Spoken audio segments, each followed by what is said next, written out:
कर बंगाल में अगली बार भारतीय जनता पार्टी की पूर्ण बहुमत की सरकार बनाएंगे और ये तृणमूल कांग्रेस को उखाड़ कर फेंक देंगे। दूध चाहो तो खीर देंगे, अगर बंगाल मांगो तो चीर देंगे।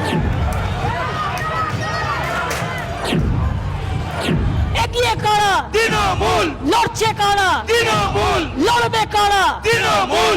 ऐसा राजनीतिक दल जो जय श्री राम के नारे को भी अपमानित करती है, उस दल में कोई भी राष्ट्रभक्त एक मिनट तक ठहर नहीं सकता। ये पिक्चर है बंगाल के सियासी उबाल की। ये ट्रेलर है बैटल ऑफ बंगाल का। यह हंगामा है टीएमसी में उठी बगावत की आंधी के साइड इफेक्ट का। कहीं पोस्टर वॉर हो रहा है और कहीं बमों का प्रहार हो रहा है। आखिर बंगाल का सियासी बवाल क्यों बढ़ता जा रहा है? बंगाल इतना सुलग क्यों रहा है? टीएमसी कार्यकर्ताओं के गुस्से की वजह क्या है? तो इसका जवाब है दिल्ली की ये तस्वीरें। देश की राजधानी दिल्ली में टीएमसी के बागियों की अमित शाह से मुलाकात की इन तस्वीरों ने बंगाल की सियासत में भूचाल ला दिया। अमित शाह के साथ बीजेपी की पूरी बंगाल ब्रिगेड थी, तो वहीं टीएमसी के बागी भी थे। बंगाल में टीएमसी की टेंशन बढ़ाने वाले इन चेहरों को गौर से देख लीजिए। अमित शाह रैली के लिए बंगाल नहीं जा सके, तो दीदी के खिलाफ बगावत की हुंकार भर रहे इन नेताओं को चार्टर्ड प्लेन से दिल्ली बुला लिया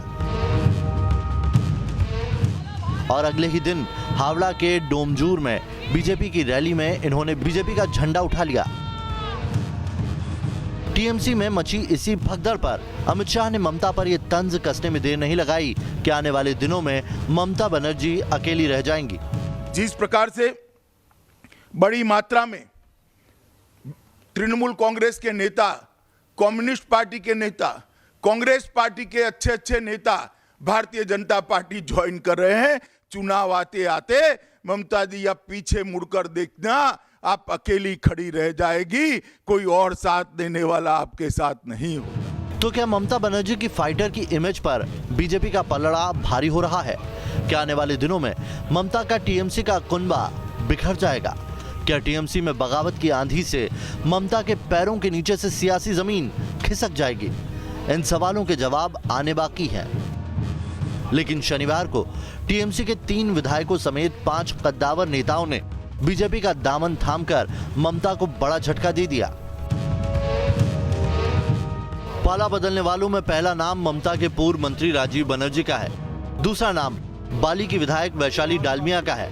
भगवा झंडा थामने वालों में उत्तरपाड़ा के विधायक प्रवीर घोषाल भी हैं।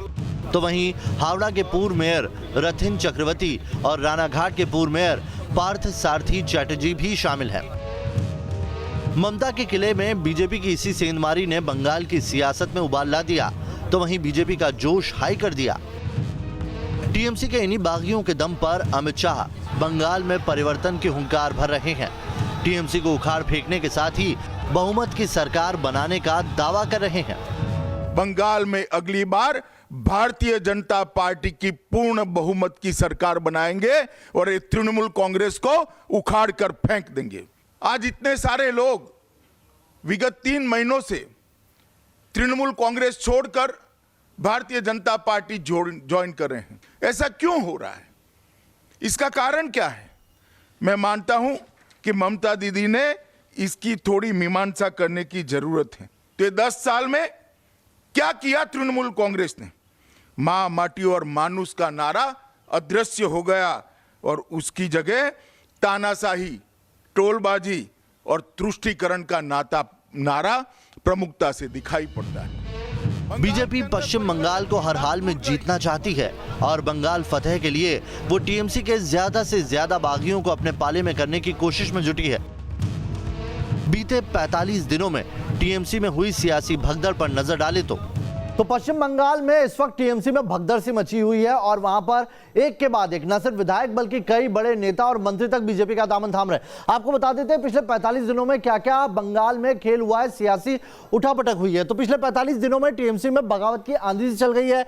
20 से ज्यादा टीएमसी नेता ऐसे हैं जो बीजेपी में शामिल हो गए। यही नहीं, अगर हम ज्यादा और गौर से नजर डालें तो 10 से ज्यादा ऐसे विधायक हैं जिन्होंने बीजेपी का दामन थाम लिया है। यानी कि एक के बाद एक बीजेपी में जो लोग हैं वो टीएमसी से शामिल होते जा रहे हैं। ममता के 3 मंत्रियों ने अब तक इस्तीफा दे दिया है और उसमें से 2 बीजेपी का दामन भी थाम चुके हैं।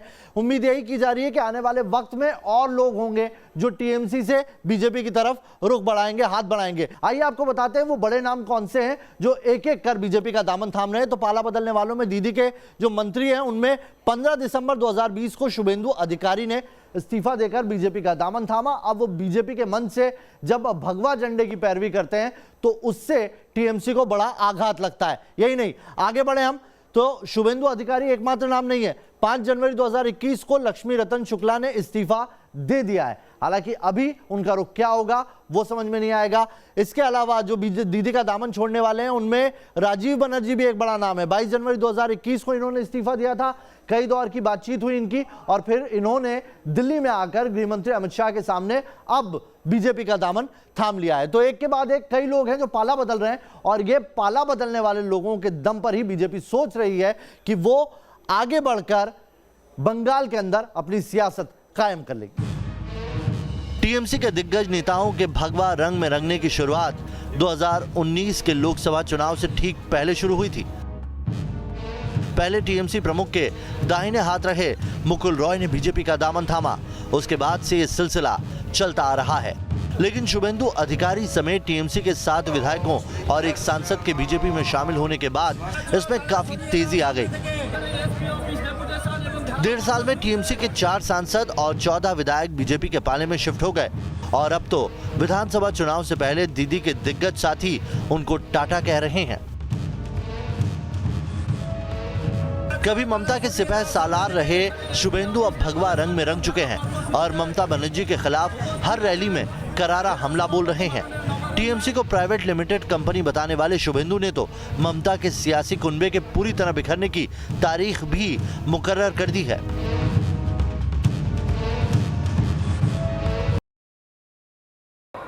तृणमूल कांग्रेस और राजनैतिक पार्टी नहीं, तृणमूल कांग्रेस এখন प्राइवेट लिमिटेड कंपनी हो गई।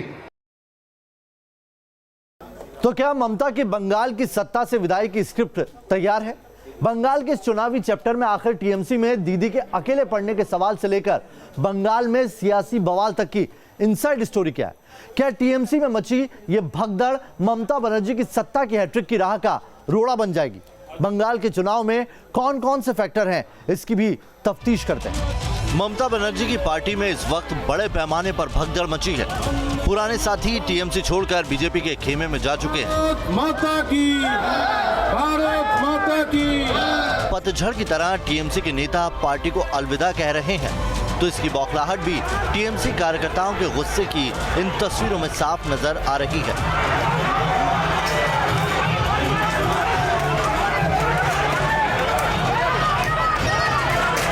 हिंसक झड़प की ये तस्वीरें उस हावड़ा के बाखुरा की है जहां बीजेपी के मंच पर टीएमसी के कद्दावर बागी नेता नजर आए। लेकिन इसी हावड़ा में बीजेपी और टीएमसी के कार्यकर्ता आपस में भिड़ गए।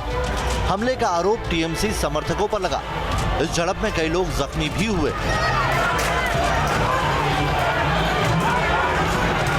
जख्मी लोगों की ये तस्वीरें पश्चिम बंगाल के मालदा के हरिश्चंद्रपुर की है जहां टीएमसी के बूथ सभापति के घर पर बम से हमले का आरोप बीजेपी कार्यकर्ताओं पर लगा है और इलाके में तनाव के हालात हैं। चुनावी तपिश बढ़ने के साथ ही बंगाल में ऐसी तस्वीरें आम हो चली हैं। आए दिन कहीं न कहीं बीजेपी और टीएमसी कार्यकर्ताओं में हिंसक झड़पें हो रही हैं और ऐसी ही झड़पों को लेकर बीजेपी की रैली में स्मृति ईरानी ने दीदी की सरकार को घेरा। कि उस राजनीतिक पक्ष का कभी भी प्रदेश की जनता समर्थन नहीं कर सकती जो अपनों को अपनों से लड़ाती है, जो केंद्र की सरकार से मात्र अपने राजनीतिक स्वार्थ के लिए बैर रखती है। बंगाल के चुनावी चैप्टर में सियासी हिंसा एक बड़ा फैक्टर तो है ही, इसके साथ ही बंगाल के सियासी बवाल की रामकथा भी है।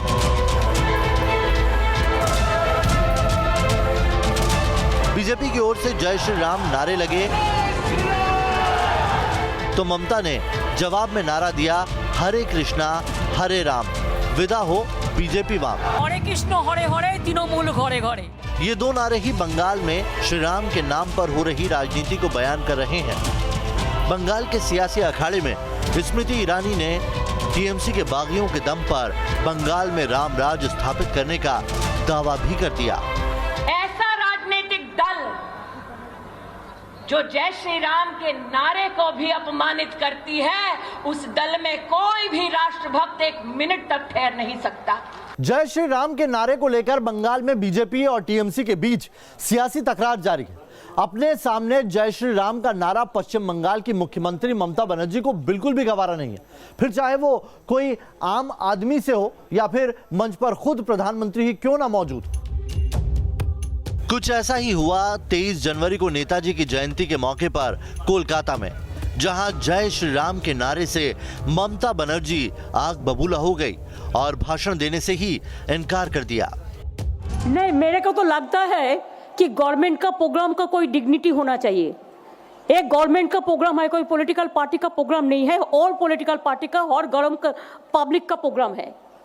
मैं तो आभारी हूँ प्रधानमंत्री जी का, कल्चरल मिनिस्ट्री का, कि आप लोगों ने कोलकाता में प्रोग्राम बनाया, लेकिन किसी को आमंत्रण करके निमंत्रित करके उसको बेइज्जत करना है आपको शोभा नहीं देता है। मैं फिर आप लोगों को कहेंगे यही on protest of that I am not telling anything. जय हिंद जय बांग्ला। इस घटना के बाद एक बार फिर राम के नाम पर तलवारें खिंच गई। बीजेपी का सवाल है कि ममता को राम के नाम से इतना परहेज क्यों, जबकि दूसरे पक्ष का सवाल है कि बीजेपी का नारा जय श्री राम ही क्यों। ममता तो एक कदम आगे बढ़ गई। जय श्री राम के नारे से भड़की ममता ने विधानसभा में निंदा प्रस्ताव तक लाने का ऐलान कर दिया। जय श्री राम पर टीएमसी की जो विरोध नीति है, उसे समझने के लिए आपको फ्लैशबैक में जाना होगा।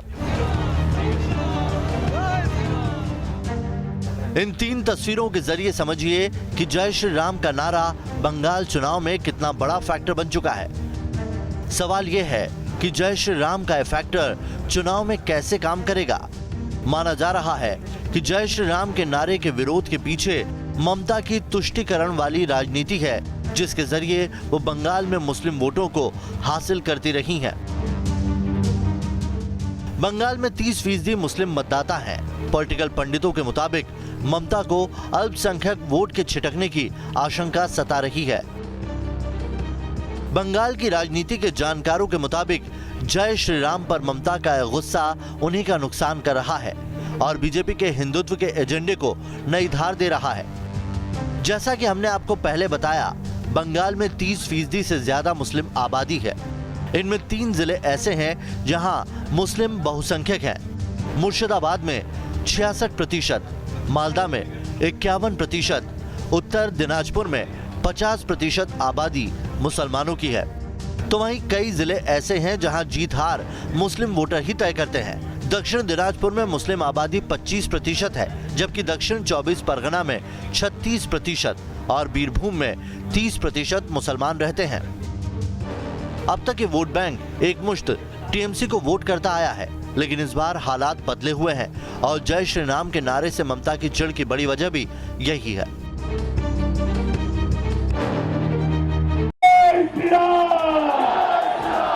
जय जय श्री राम।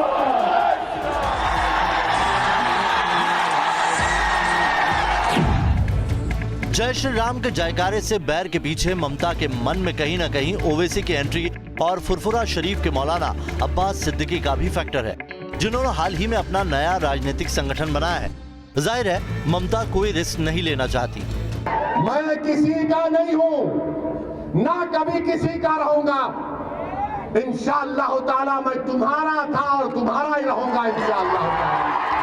बंगाल के सियासी चैप्टर में असदुद्दीन ओवैसी एक अहम कैरेक्टर बन चुके हैं। बिहार विधानसभा चुनाव में अपने प्रदर्शन से सभी को चौंका देने वाले AIMIM चीफ असदुद्दीन ओवैसी बंगाल में भी करिश्मा दोहराने को तैयार है। असदुद्दीन ओवैसी की बंगाल में एंट्री ने गर्माती सियासत में एक नया उफान पैदा कर दिया है। हालांकि टीएमसी ओवैसी के बंगाल चुनाव में उतरने के ऐलान को अपने लिए कोई चुनौती मानने को तैयार नहीं, लेकिन ममता और कांग्रेस ओवैसी को बीजेपी की बी टीम का तमगा भी दे रही है। बीजेपी की बी टीम कहलाना ओवैसी को नागवार गुजरा तो उन्होंने कांग्रेस को बैंड बाजा पार्टी बता दिया। ना ममता बोलती ना कांग्रेस बोलती, जहां बात आती मुसलमान की तो पैसे की बात आ जाती। बताओ, ये तुम्हारी फिरका परस्ती है, ये तुम्हारी घटिया सोच है कि जहां पर ओवैसी का नाम आया तो बी टीम, और जहां पर तुम्हारी पार्टी का आदमी भाग गया तो बोलते नहीं, भटक गया उन्हें,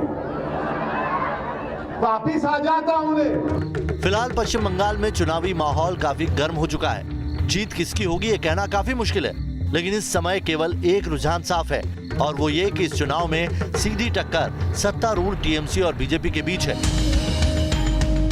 दीदी के नेताओं का टीएमसी छोड़कर बीजेपी में शामिल होना बीजेपी की मुहिम के लिए काफी अहम माना जा रहा है, लेकिन बंगाल के रण में ओवैसी भी दीदी को ललकार रहे हैं।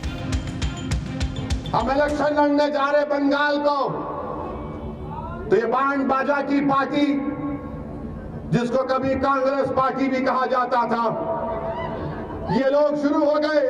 देखो, बी टीम आ गई।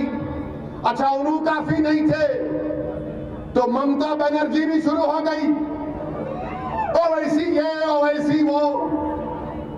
अरे भाई, आखिर में ही मिला क्या? तुम लोगों को कोई और नहीं है भारत में? बी टीम, सी टीम, वो फुला टीम। ओवैसी के तेवर से सियासी हलकों में सवाल उठने लगा है कि क्या ओवैसी ममता के खेल में खलल डालेंगे? क्या ओवैसी ममता बनर्जी को सत्ता से बेदखल करने का सपना देख रही बीजेपी को फायदा पहुंचाएंगे? जाहिर है, बंगाल की लड़ाई में ममता एक साथ कई मोर्चों पर घिर रही हैं। टीएमसी के उनके पुराने साथी साथ छोड़ रहे हैं। जय श्री राम का नारा बड़ा चुनावी मुद्दा बन चुका है और वोट बैंक का ध्रुवीकरण कर सकता है। तो वहीं अल्पसंख्यक वोटों में सेंधमारी के लिए ओवैसी ने भी कमर कस ली है और अब दीदी पर परिवारवाद को बढ़ावा देने के आरोप लग रहे हैं। मोदी सरकार जन कल्याण के लिए प्रतिबद्ध है और ममता दीदी की सरकार भतीजा कल्याण में व्यस्त है। इसके लिए बंगाल की जनता का कल्याण ये एजेंडा नहीं है। इस बंगाल की भूमि को आपने रक्त रंजित किया है। बंगाल की भूमि को घुसपैठियों को घुसने के लिए खुला छोड़ दिया। बिहार विधानसभा में जीत हासिल करने के बाद अब बीजेपी का पूरा फोकस पश्चिम बंगाल को फतेह करने पर है। साल 2016 के विधानसभा चुनाव में जहां तृणमूल कांग्रेस ने जीत हासिल की थी और बीजेपी को 10.16% वोट के साथ सिर्फ 3 सीटें मिली थी, वहीं 2019 आते आते हालात बदल गए और लोकसभा चुनाव में बीजेपी पश्चिम बंगाल की दूसरी सबसे बड़ी पार्टी बनकर उभरी। बंगाल की सियासी जंग में ममता को मात देने के लिए बीजेपी ने अपने मोहरे बिछा दिए हैं। ममता भी बीजेपी के सियासी चक्रव्यूह को भेदने की हुंकार भर रही हैं, लेकिन बंगाल में सत्ता की बागडोर बीजेपी पहली बार संभालेगी या टीएमसी तीसरी बार विधानसभा चुनाव जीतकर सत्ता पर काबिज रहेगी? इन सवालों के जवाब चुनाव नतीजों के आने के बाद ही मिलेंगे। Team news nation.